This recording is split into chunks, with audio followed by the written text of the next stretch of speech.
Hablaremos ahora sobre los receptores tirosina quinasas, abreviados como RTK, que estas siglas son por el nombre que se les da en inglés. Los receptores tirosina quinasas son receptores de membrana y son diferentes de los receptores GPCR, que si nos recordamos, estos receptores lo que hacen es que cuando se unen al ligando catalizan el intercambio de GTP por GDP. Los receptores RTK no hacen esto. Los receptores tirosina quinasa tienen un dominio en el lado extracelular de la membrana plasmática, que son las dos subunidades alfa a las que se une el ligando, y tienen dos subunidades beta en el lado del citoplasma. Estas son las que fosforilan los residuos tirosina de sus proteínas diana específicas. Por eso es que se le conocen como tirosina quinasa. Ejemplos de estos receptores son el receptor de insulina y el receptor de factor de crecimiento epidérmico. Cuando el ligando se une a las subunidades alfa, esto provoca un cambio en la conformación de las subunidades beta que hace que se autofosforilen. Una fosforila a la otra de manera cruzada. El receptor de insulina PIP3 y GSK3 con terminación.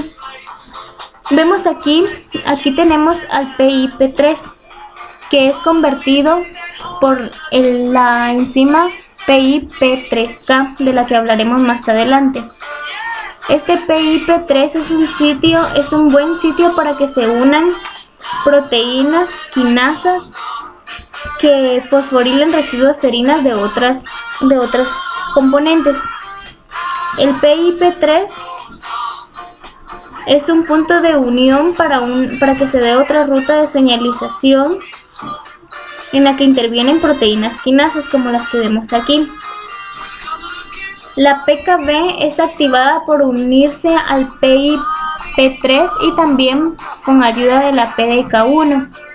La PKB lo que hace es fosforilar a la GSK3 en sus residuos serina o treonina, y cuando la GSK3 está fosforilada está activa y fosforila la glucógeno sintasa, la cual se inactiva por fosforilación y así disminuye la síntesis de glucógeno.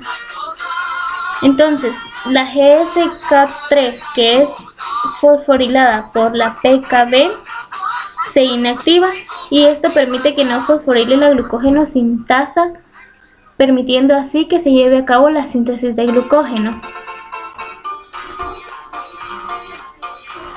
Aquí vemos una ruta de señalización que es iniciada por la insulina cuando se une a las subunidades alfa del receptor de insulina. La insulina no entra directamente en el lado citosólico de la célula, sino lo que hace es provocar una señal en los receptores, y esto provoca toda una cascada de señalización que llega hasta el núcleo y provoca que se lleven a cabo diferentes formaciones de enzimas. Aquí vemos que el IRS1 está unido con la GRB2. El IRS1 es el sustrato 1 del receptor de insulina.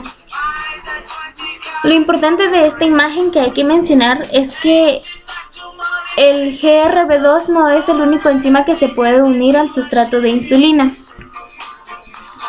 Tenemos también, como lo mencionamos anteriormente, a la PI3K, que cuando se une al receptor de insulina, al sustrato del receptor de insulina, lo que hace es convertir el PIP2 a PIP3.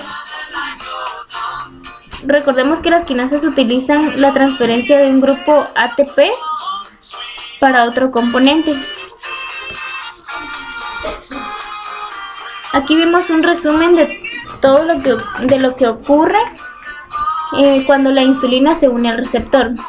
Aquí vemos que si la insulina se une al receptor de insulina, ocurre la fosforilación cruzada de las subunidades beta de las que hablamos al principio, y esto activa el receptor.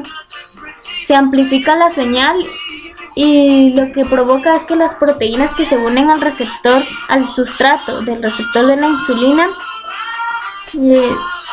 se fosforilen, y aquí tenemos a la fosfoinositol 3 quinasa, que es la PI3K, que convierte el PIP2 en PIP3. Esta proteína está activada entonces y también fosforila a la AKT o PKB, como la habíamos conocido. Veremos más adelante que la activación de la AK3 provoca que el GLUT4 se transloque desde las vesículas en las que se encuentra en el citosol hacia la membrana plasmática de la célula.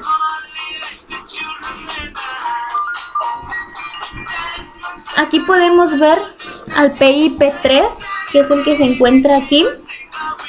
Podemos ver que cuando la PKB se une al PIP3, también se encuentra cerca de esta la PDK1, y la PDK1 fosforila a la PKB activándola.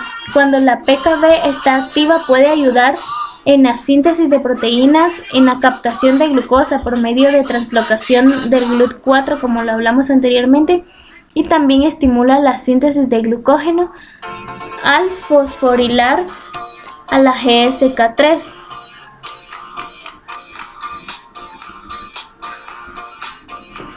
Este es el efecto sobre el metabolismo del glucógeno y captación de glucosa del PIP3. El PIP3, como dijimos, fosforila la PKB, y aquí podemos ver en esta imagen que lo que hace es que la PKB fosforila, como dijimos, a la GSK3, inactivándola. Entonces esto no permite que fosforile a la glucógeno sintasa y así se pueda llevar a cabo la síntesis de glucógeno. También lo que permite la PKB es que el GLUT4 que se encuentra en vesículas en el citoplasma cuando no hay insulina se transloque hacia la membrana plasmática y permita que el transportador de glucosa pase la glucosa desde el lado extracelular hasta el lado citoplasmático para que pueda ser utilizado y se pueda llevar a cabo todo el metabolismo de la glucosa que ya conocemos. Aquí tenemos el mecanismo de regulación y terminación que se da por PTEN y SHIP. Como es importante mencionar que si el PIP3 no se encuentra en la membrana plasmática, no se puede llevar a cabo toda la ruta de señalización que hemos visto, por lo que es importante que el PIP3 se encuentre en la membrana plasmática. Sin embargo, está el PTEN que convierte el PIP3 en PIP2. También tenemos al SHIP1 y el SHIP2 que convierte el PIP3 en PIP2. Esto hace que toda la ruta de señalización se detenga y que no se puedan llevar a cabo los procesos antes descritos. Algunos defectos de esta vía. Principalmente tenemos la resistencia a la insulina, que se debe a que hay defectos en el transporte de la glucosa desde el lado transmembrana hasta el lado citosólico de la célula. Un defecto en la ruta de señalización impide que el GLUT4 se pueda colocar en la membrana plasmática y así no pueda permitir el intercambio de glucosa desde el lado extracelular hasta el lado plasmático. También se conocen otras consecuencias de defectos en esta vía, como algunos tipos de cáncer, como el cáncer de ovario, el cáncer de cuello uterino y el cáncer de pulmón, entre otros.